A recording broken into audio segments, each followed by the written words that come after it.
பிறரை கொன்று தின்பவன் நரகத்திற்கு தான் போவான் என்பதை கேள்விப்பட்ட தினத்திலிருந்தே நான் அந்த கொடிய பழக்கத்தை விட்டுட்டேன். அதனால தான் இந்த சந்நியாச கோலம் எனக்கு அப்படின்னு பூனை சொல்லிச்சு. நண்பனே, நீ சொன்னது முற்றிலும் சரியாக இருக்குது. தாராளமாக இதனிடம் நம் பிரச்சனைக்கு தீர்ப்பு கேட்கலாம் அப்படின்னு முயல் தன் கருத்தை சொன்னது. சரி, அப்படியே செய்வோம். இருந்தாலும் நம்ம பாதுகாப்புக்காக கொஞ்சம் தள்ளியே நின்று பேசுவோம்.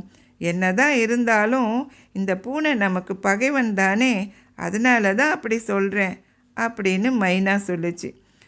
சரி, நீ சொல்கிற போல செய்வோம் அப்படின்னு முயல் சொல்லிவிட்டு இரண்டும் தள்ளி நின்று அந்த பூனையிடம் பேசின.